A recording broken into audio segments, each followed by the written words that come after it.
mapagpalang araw sa ating lahat at salamat po sa Panginoon minsan pa sapagkat muli tayo po ay nagkasama-sama upang patuloy na mag-aral ng salita ng ating Diyos. Amen. Sa pagkakataon nga pong ito, alam ko po na tayo maraming bagay na ipinaparanas sa atin ang Diyos. And syempre, sa patuloy natin pagsunod sa kalooban ng Panginoon. At alam po natin, bilang tayo mga anak ng Diyos, sa ating journey bilang isang mga Kristiyano, ipaparanas ng ating Diyos ang mga bagay-bagay upang patuloy na tayo palakasin. Amen. And alam ko po sa ating mga natututunan at tinuturo sa atin, ay ito yung mga bagay na nagpapalakas sa atin. Ito yung mga nagko-correct sa atin, nagtutuwid sa atin. At sa oras pong ito, sa ating pag-aaralan, alam ko po ang Diyos ay maraming nagawa na. At ano po ba yung ating ine-expect while we are doing God's will? What to expect when doing God's will? At ito po yung ating pag-aaralan. Maaring, parang, Pastor, napakaganda talaga niyan. Siyempre, gagawin natin yung kalooban ng Diyos. At yung expectation natin, wow, ano ba yung expectation natin? Siyempre, pag ginagawa ko na yung will ng Lord, okay, para bang saya-saya. Pag ginagawa ko na yung will ng Lord, para bang napakasarap sa pakiramdam. And yet, na talaga naman pong masarap sa ating mga sarili na alam natin na nasusunod natin yung kalooban ng Diyos. Amen? At sa oras pong ito, maaring yung inisip natin na yes, pagsunod ko talagang smooth na, maayos na, alam ko talagang iingatan ako ng Panginoon kasi kalooban niya yung gagawin ko, kalooban niya yung gagawin ko, yes. And sa oras pong ito, ano po ba yung expect natin? Maaring tayo, meron tayong mga expectation. Maaring tayo, meron tayong mga nararanasan na habang ginagawa natin ang kalooban ng Panginoon. At sa oras pong ito, sa ating pagpapatuloy, ating pong buksan ang ating Biblia sa aklat po ng Acts 25 verse 7 to 8. At sa ating pag-aaral dito po sa Acts chapter 25 sa pagpapatuloy po natin, ating pong basahin itong verse 7 and 8. When Paul came in, the Jews who had come down from Jerusalem stood around him. They brought many serious charges against him, but they could not prove them. Verse 8, then Paul made his defense, I have done nothing wrong against the Jewish law or against the temple or against Caesar. Sa oras mong ito, tayo po'y manalangin. Hallelujah. Pinupuri ka namin, O Diyos, pinapasalamatan ka namin sapagkat ikay mabuti. Maraming salamat sapagkat alam namin, O Diyos, na ikaw ay aming kasama. Turuan mo kami, Panginoon, lumakad sa iyong kalooban. Turuan mo kami, Panginoon, na magawa ang mga bagay na naisin mo para sa aming mga buhay. Lord, sa pagkakataong ito, alam namin, Panginoon, na may bago kang gagawin sapagkat sa bagong araw, may bago kang ibibigay sa amin na panghahawakan namin, O Diyos, ng mga salita. At sa oras pong ito, ingatan mo kami, tulungan mo kami, maging sa bawat mga nanonood ngayon. Ito ang aming dalangin sa pangalan ni Jesus. Amen. Dito nga po, sa pagpapatuloy ng ating pag-aaral, that Paul, siya po ay nandun pa rin sa Caesarea. Siya po ay nakulong ng napakamahabang panahon sa kasalanan hindi naman niya talaga ginawa. Na hindi siya guilty. Pero ano po masakit doon? Kahit hindi siya guilty, nanatili siya na nakakulong. Biro niyo po, para bang sakit sa pakiramdam nun, di po ba? We heard the news, para bang pag meron po akong nakikita mga balita sa mga TV na nag-aas sa mga nasa jail, merong mga tao na nakulong sila, hindi nila alam kung bakit sila nakulong, na sila itinuro, at sila sobrang nalulungkot. And ganoon din po, sa buhay ni Paul, nakaranas siya ng maraming bagay at accusation, mga itinuturo sa kanya, mga ginagawang kwento para sa kanya upang siya ay makulong. And yet, ano po yung ginagawa niya? Ginagawa niya lang po yung kalooban ng Diyos. And what to expect when doing God's will? Gaya po ng nangyari kay Paul. At ilang pong bagay, sabi nga po dito, sa ating pag-aaral, habang siya nga po ay nakakulong doon, siya po ay nag-stay ng 2 years. The time siya po ay dumating doon, that si Felix, ang gobernador, hanggang sa pinalta na siya ni Gobernador Festus, at ano po yung nangyari doon? 2 taon, nakatenga yung kaso niya, at wala nangyayari. Pinalta na siya ng gobernador, at may iniwan sa kanya, yung kay Festus, isang kaso na hindi na-resolve ni Felix. And hanggang si Festus nga po ay medyo bago pa, merong mga taong nag-aasa kanya na pwede bang ilipat siya, pwede bang doon siya sa Jerusalem dalhin. At ito po yung nagiging kwento. Habang ginagawa niya ang kalooban ng Ama, 3 pong bagay ang ating pag-aaralan. Una pong bagay na expect natin is delays. Wow! Sir, bakit parang iba? Diba pag ginawa natin yung kalooban ng Diyos, para bang maayos, expectation that smooth. Bakit delays? Bakit meron delays na mangyayari? Ginagawa ko yung kalooban ng Panginoon. But remember, God has a great purpose. Ano po yung purpose ng Lord sa mga delays na yan? At ito po yung ating malalaman. Dito nga po, that time na nasa Caesarea siya, ito pong si Haring Festus, dahil nais niya na ipakita sa mga tao na kailangan may gawin. Kasi matagal na po yung kaso At ang request nga po ng mga tao sa kanya, pwede bang dalhin natin sa Jerusalem? At doon natin siya litisin. Pero ano nga po sinabi sa kanya? At ano po yung plano ng mga tao sa kanya? Nais siyang ilabas doon upang siya ay, yung term na tambangan. Upang pag nasa biyahe siya, siya'y patayin. Sapagkat nais ng mga tao na patayin si Pablo. Kaya nga po ang sinabi doon sa verse 25:3, nagmamakaawa sila sa gobernador na ipatawag dito sa Jerusalem. Para saan? Hindi para doon litisin, kundi ang main purpose nila is para patayin habang nasa daan. Magkaroon ng ambush na gagawin. And sa ating pong buhay, gaya po nung mga sinabi at pangako ng Panginoon kay Pablo, na si Pablo ay magpipreach not only in Jerusalem, but hanggang dun sa Roma, in Rome. But ano pong nangyari? Dahil napatigil siya at nakulong siya dun sa lugar ng Caesarea, 2 years siyang na-delay. Na dapat siya ay nandun na sa Rome na nangangaral. Pero nakulong siya ng napakamahabang panahon. Pero ano po ba yung nangyayari sa panahon na merong delays sa ating mga buhay? Merong mga delay na nangyayari and para bang hindi ito yung expectation natin. Maaring ano po ba yung mga delays? Maaring ito ay sa ating career na para bang ang tagal nating hinihintay pero ang tagal.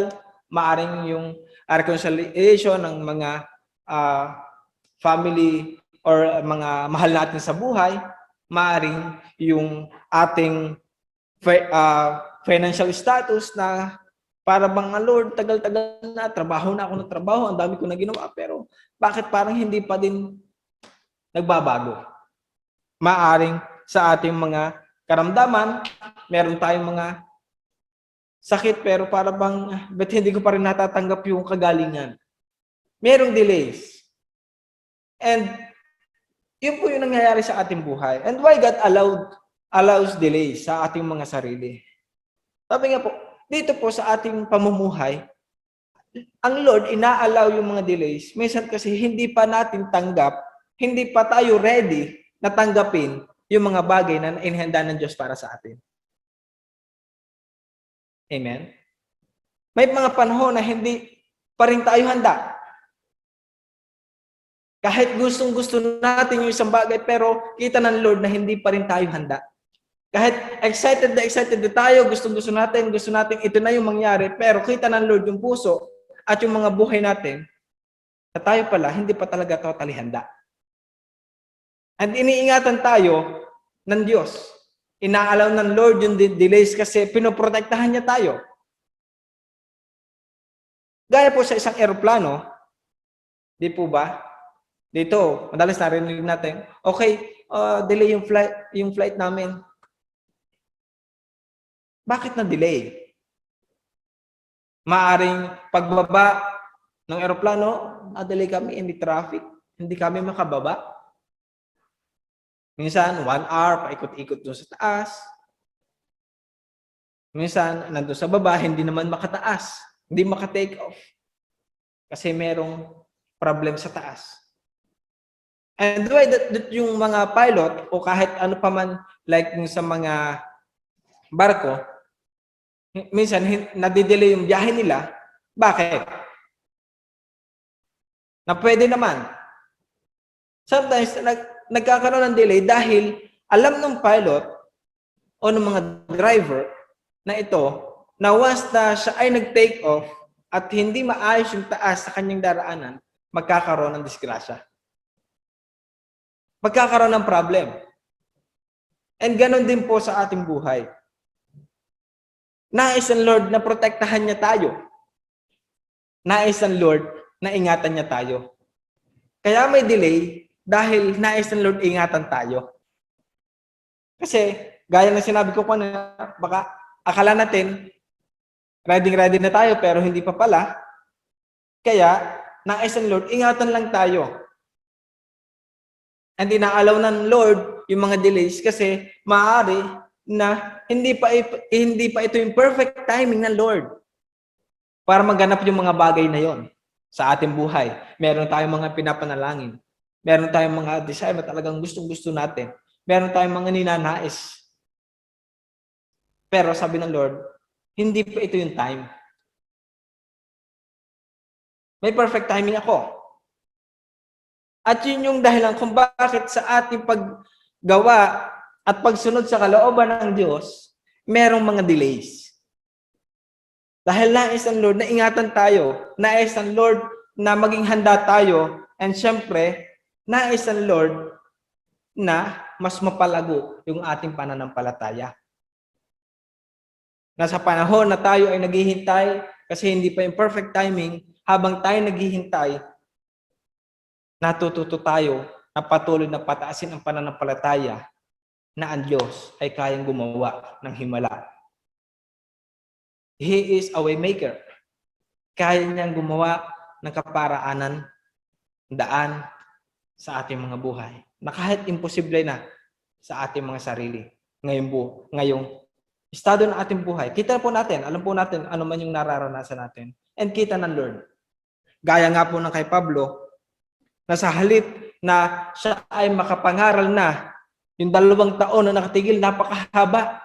Alam niyo po, si Pablo, kung nakikita ko, para bang nakakainip na kasi ang trabaho niya, ang naisin niya, ang gusto niya lang lagi ay to preach the gospel. Pero siya ay nakulong. Pero remember, habang nakakulong siya, hindi niya yung sinasayang. Amen? Kahit nakakulong siya, nasarap siya ng maraming tao, kahit nakagapos siya, hindi niya kinakalimutan ang i-share ang salita ng Panginoon. Sapagat yun ang kalooban ng Ama. Wala tayong narinig na reklamo na, Lord, paano ko ba ito gagawin pa? Nakulong na naman ako.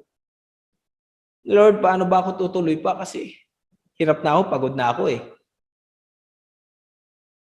Nilitis ako, pero alam naman nila na hindi ako guilty, pero stay pa din ako dito.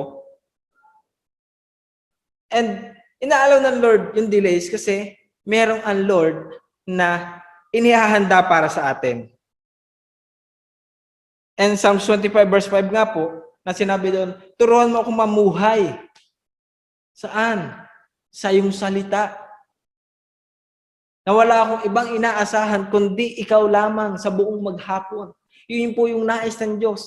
Na nais ng Lord ipakita yung mga delays sa ating buhay dahil tinuturuan tayo na mas lumago, mas lumalim pa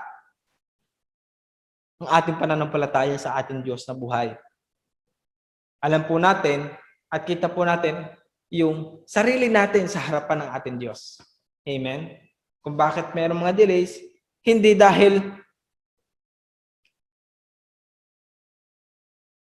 ayaw ng Lord, hindi dahil galit ang Lord, hindi dahil, delay ko yan dahil, no. Ang Lord, merong laging magandang purpose. Maganda lagi. Hindi yung purpose ng Lord upang tayo saktan. Ang purpose ng Lord ay patuloy na lagi tayong ingatan sa anumang ating gagawin. Gaya ng kay Paul. Ano po yung mga delay, di po ba? Gaya ng sinabi ko nga po kanina, na hindi agad siya pag-preach in Rome. Pero, alam niya na magaganap pa rin yun. Kasi nananampalataya siya, sinabi ng Panginoon sa kanya, at yun ay magaganap.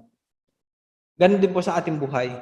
Kapag sinabi ng Panginoon, anumang sitwasyon natin ngayon, imposible man, o gaya ni Paul na siya'y nakakulong, maaring tayo ay kung ano yung pinagkakakulungan natin, o hindi tayo makaalis-alis sa sitwasyon natin ngayon, but remember, panghawakan natin ang salita ng Diyos. Sapagkat kapag sinabi ng Diyos, ay sinabi niya. At ito ay magaganap. Amen? Purihin po ang Diyos na buhay. Palakpakan natin ang Diyos na buhay. Sapagkat alam po natin, every delay is a blessing. Amen? Merong purpose ang Lord. And again, second is, the tours. O yung paglihis sa mga daanan. Maaring inililihis saan? Sa mga ilang mga bagay. And then, ano po ba yung paglihis na ito? O yung detour. Yung detour po, kadalasan makikita natin kapag merong mga kalsadang ginagawa. O may mga lugar na may ginagawa na iyon ay daanan ng mga sasakyan na kailangan merong ruta na ibang daanan. At yung detour, medyo mahaba. Po natin, pag merong kalsadang ginagawa, sa halip na tuwid lang, ang nangyayari, kikilo ng mahaba, kilo-kilo, hanggang sa bago pa makarating doon sa dapat puntahan. And dito nga po, sa buhay ni Paul, na siya po ay tinanong naman ni Gobernador Festus. Sabi niya,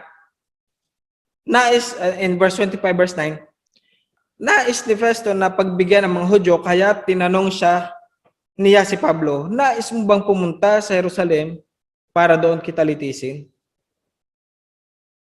Then, ano pong sinabi nga ni Pablo? Sinabi ni Pablo, nagawa na yan, nangyari na yan eh. Uulitin pa. Hindi na dapat. Alam niyo po, nakita ko dito, nakakulong siya, pero yung pagsama ng Lord sa kanya, siya pa yung tinanong. Siya yung nasasakdal, pero siya yung may choice. Saan mo ba gusto? May favor ang Lord. And maaari yung detour o pagpunta natin, paglihis natin doon sa mga dapat nating daraanan. Not only, bakit tayo dinidetour ng Lord? Di po ba sa daanan medyo mahaba-habang biyahe, mas mahabang biyahe? And pag dumating po yung time na yon, and sabi ko nga po, dalawa lang ang ibig sabihin ng Lord. O dalawa lang yung maaring bakit tayo merong detour. Merong detour na nangyayari sa ating buhay o paglihis ng ibang daan, maaring ginamit ng kaaway pagdetour upang ilihis tayo sa kalooban ng Diyos. Ililihis tayo dun sa hindi tamang daan. Ililihis tayo sa anong kalooban ng Panginoon. Ililihis tayo sa mga bagay na hindi naman nararapat. At ililihis tayo sa mga lugar na kung saan dun tayo mapapahamak. And kung nandun tayo sa kalooban ng Diyos at ang Lord ang nagbigay ng way to detour, ibig sabihin, nais ang Lord na ingatan tayo. At turuan tayo. Gaya ko nga po kanina, pag may detour, merong construction na ginagawa. Like yung karsada o tulay. And sa ating buhay, merong detour. Pero bakit? Kasi God has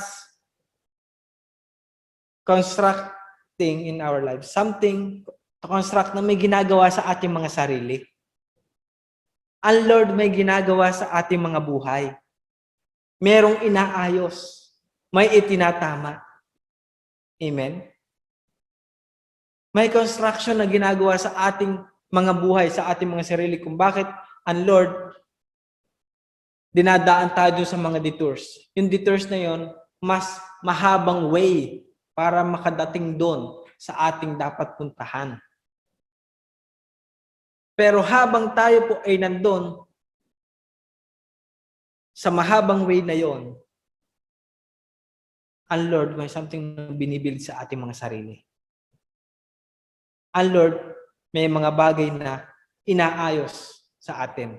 And gaya po dito, maaaring sa buhay ni Pablo, merong detour. And ano po yung nangyari? Dahil dito, sa demand na nangyari, sa halip na ang nais ng mga tao ay mapapunta siya sa Jerusalem, 10 na papunta si Pablo doon sa Roman court. Sapagkat siya sang citizen ng Roman at doon siya nadala. Remember, at ito yung nais ng Lord na siya ay makapag-preach doon sa Rome.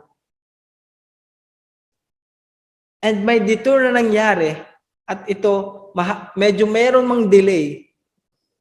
Pero ang Diyos nandun pa din sa kanyang plano. Ano ba yung dapat gawin? Ang Lord hindi nawawala dun sa track na dapat nating lakaran. Ang Diyos naka-stick pa din sa anumang bagay na nais niyang ipagawa sa atin. Amen? Kaya sinabi ko nga po kanina, kung tayo dadalhin doon at kung tayo pupunta sa isang lugar at hindi pa tayo ready, prepared, hindi pa ito yung time, ibig sabihin, may pinapalago sa atin at may ginagawa sa atin, mga sarili. Nagaya ni Paul, maaaring yes, si Paul alam niya na ano yung nais ng Panginoon. Pero sa mga taong nasa paligid niya, hindi nito alam. Maaaring hindi siya naintindihan. Maaaring napakatagal na. But, sinabi nga po doon, habang nandun tayo sa detour, it will not be easy. Sometimes na talagang mahihirapan tayo. Alam niyo po yung tulay, pag ginagawa, or mga overpass, o pag may tulay na nagiba yung tulay. Gagawa ng panibagong daan. Sometimes, doon sa mga bagong daan yon, gagawin nila is merong may palusong, doon sa lupa na gagawa nila ng bagong daanan at medyo mahihirapan. Sa halip na tuwid, pero hindi maganda yung daraanan. Maaring maputik pa yung daraanan. Kasi, hindi yun talaga yung way. Parang sa pansamantala lamang. And yun yung daraanan natin. Maaring mahirapan tayo sa paglakad natin, sa pagsunod natin. sa mga detours. Pero, gaya ni Paul, kahit merong detour sa kanya, alam niya na nandun pa rin siya sa kalooban ng Diyos. At nagagawa niya ano yung naisin ng Diyos para sa kanyang buhay. Amen? Nagagawa pa rin niya ano yung naisin ng Diyos para ipagpatuloy yung mga bagay na sinimulan sa kanya. Amen? Sapagkat anumang bagay na simulan ng Diyos, hindi niya tatapusin, hindi niya iiwan. At pababayaan lang tayo. Ang Lord, sasamahan tayo. Ano po yung sinabi kay Joshua? That I will be with you all the days of your life. Sasamahan kita. Tutulungan kita. Hindi lang yun. Pagtatagumpayin kita. Amen? At dahil dun sa mga delays at dito na nangyari, naganap ang kalooban ng Ama na si Paul ay makapaghayag ng salita ng Diyos sa Roma. At dun siya dinala. At the time nga po, ano po yung patatlong bagay?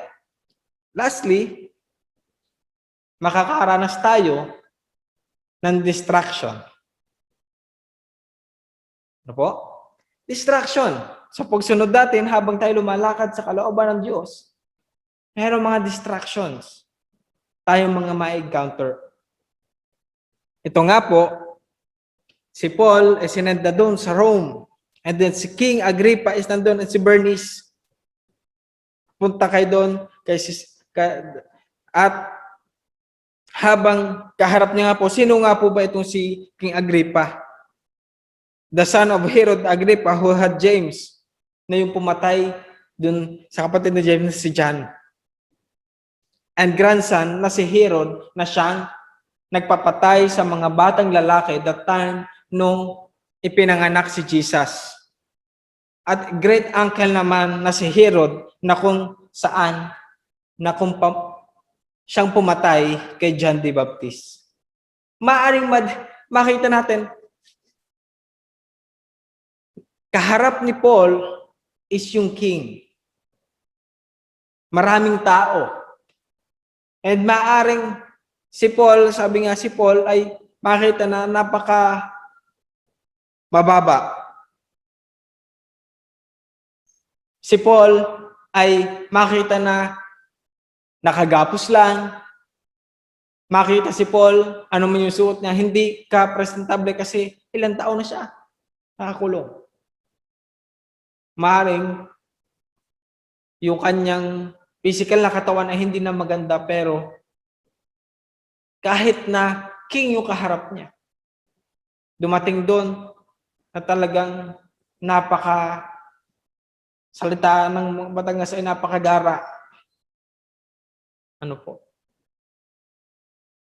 Pero hindi ito yung nagpa-distract sa kanya. Maaring madidistract siya at maaring magugulo yung isipan niya. Naku, baka papatay na ako nito kasi mga kanyang mga ninuno, talaga yung family tree nila ay talagang madugo.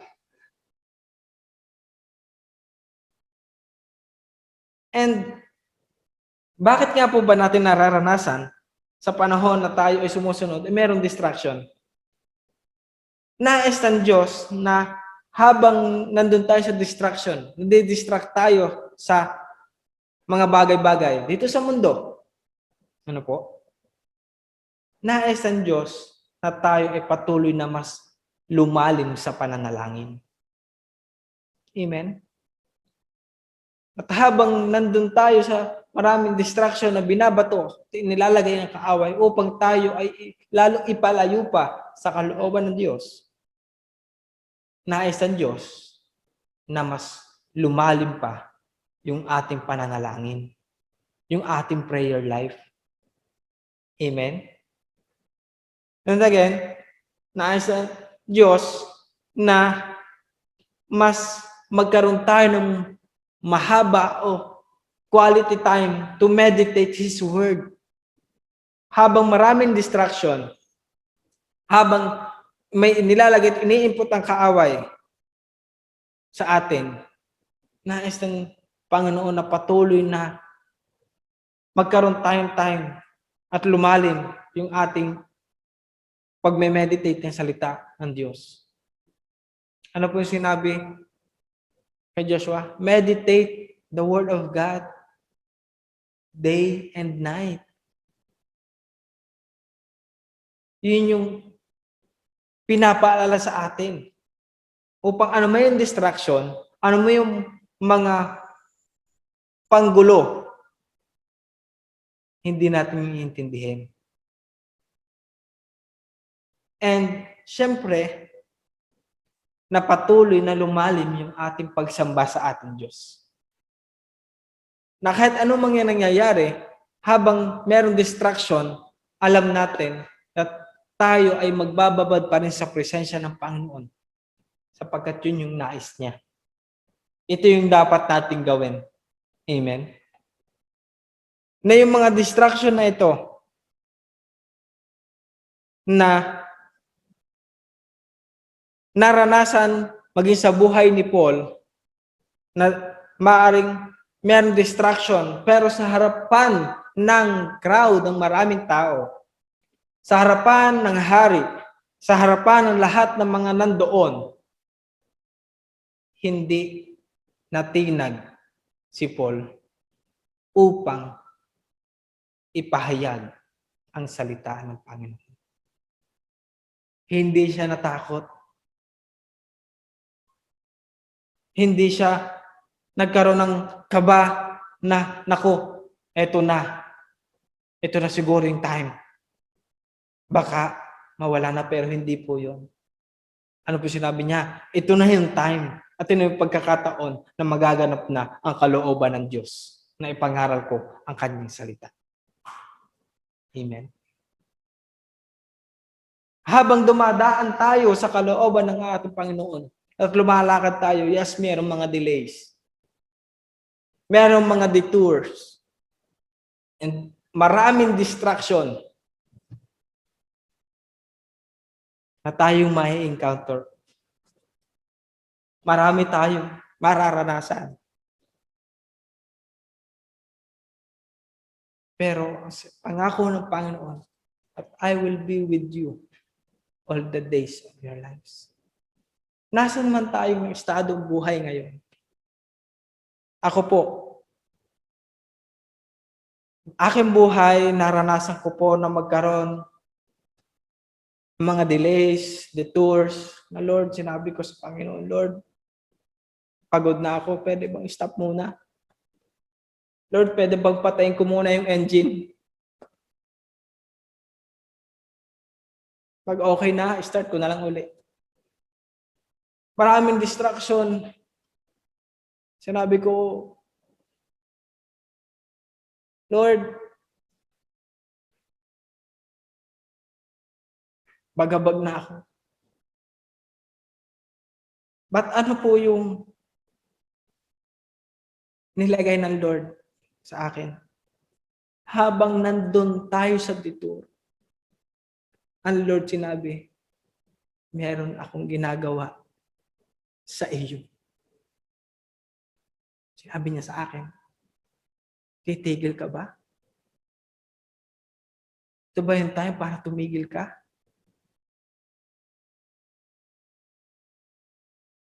And maaring tayo po, ano mo yung sitwasyon ng ating buhay ngayon? Maaring maraming delays na nangyari sa atin, gaya po na sinabi ko kanina. Meron tayong mga dalangin na napakatagal na. Meron tayong mga inaasahan na hindi pa nangyayari. Palusugan natin, nais natin ang kagalingan, pero hindi pa rin nagaganap. Meron tayong mga kailangang ayusin, pero hindi natin maayos. Ang daming delays. And doon sa detour, marami tayong mga nararanasan. Paghirap. God's plan, maaari makita natin, yes, napakaganda. Pero sabi ko nga po, ang Diyos, iba yung plano. Ano po ba yung gagawin natin habang tayo ay narito? Habang ginagawa natin yung kalooban ng Ama, ay patuloy nating gawin yung God's way. Maaring yes, ginagawa ko Lord, yung kalooban mo, yes, nagtatrabaho ko Lord, yes, ginagawa ko yung will mo. Pero, in our own way. Kaya may time pala na talagang napapagod tayo kasi in our own way. The Lord has also is God's way para gawin ang kalooban niya. At yun yung nais ng Lord sa ating mga buhay. Ito yung nais ng Lord na makita sa ating mga buhay habang sinusunod natin, ginagawa natin ang kalooban ng Diyos sa ating mga buhay. Ayos ko lang po ito, ipakita ang saglit. Maaari ito yung nakikita na natin. Ayan. May plan. Nga napakaganda no, straight katapos ng finish line. Pero ano po yung God's plan? Makikita po natin na God's plan, may baba, may batuhan. After that, may flag. Breakthrough. After that flag, mayroong paglusong na naman, dadaan sa tulay, daraan sa hindi ko po alam kung hanging bridge yun. And after that, flag, breakthrough. After that, meron na naman down moment na umuulan pa, na napakalalim ng butas. Pero after that, the heart ng Diyos ay makita natin. At sa ating pong buhay, yun yung pag-ibig ng Diyos. Makita natin habang ginagawa natin ang kalooban ng Ama. Ngayon, ano man yung ating nararanasan, ang nais ng Diyos, panghawakan natin ang pangako niya. Panghawakan natin at anumang pangako niya, hinding-hindi niya tayo bibiguin. Nagaya na kay Pablo, tumagal man, 2 taon na delay siya, napakatagal, pero naganap na maipahayag niya ano man yung kalooban ng Ama na siya'y makapangaral sa lugar ng Roma. At ganoon din po sa ating buhay. Ang Lord may mga bagay na ginagawa. Papagod tayo, nasasaktan tayo, susugatan tayo. Pero, kung tayo ay nandun sa kalooban ng Ama, magiging masaya tayo sa paglakad natin sa kalooban ng Diyos. Amen. Tayo po yumukot pumikit sa oras na ito. Pinupuri ka namin, O Diyos. Salamat sa iyong salita. Salamat sapagkat sa kabila ng paglakad namin sa iyong kalooban, meron mang mga delays, meron mga detour, at maraming distraction. Sapagkat yung mga distraction yon ay ito yung mga bagay na inilalagay sa amin, ibinabalik kami sa aming kalooban. Sa kalooban ng hindi maayos. Sa kalooban ng makamundong gawain. At ngayon, habang kami lumalakad, ay ito yung binabato sa amin. Lord, salamat sapagkat ang pangako mo na patuloy kami ingat at samahan, naroon, O Diyos. Na kami pagtatagumpayin mo habang dumaraan kami sa mga bagay na ito. Ngunit, mapapanghawakan namin na kami tagumpay at malaya na patuloy na sa iyo ay sumamba, magpuri at itaas ang iyong pangalan sapagkat ikaw ang Diyos na kasama namin. Maraming salamat, Ama. Kami pinagtagumpay mo na sa sakit karamdaman, anuman mga pinansyal, patuloy na ito ibinigay mo na sa amin. At Lord, ang nais mo lang, mahanap namin perfect timing. Mahintay namin ito. Maging masaya kami. Salamat, Ama. Sa iyo, O Diyos, sa papurit pagsamba sa pangalan ni Jesus. Amen. Maraming salamat po. God bless po. Yes, Lord, yes, Lord, yes, Lord, yes, Lord, yes, Lord, yes, Lord, yes, Lord, yes, Lord, yes, Lord, amen. Say yes, Lord, yes, Lord, yes,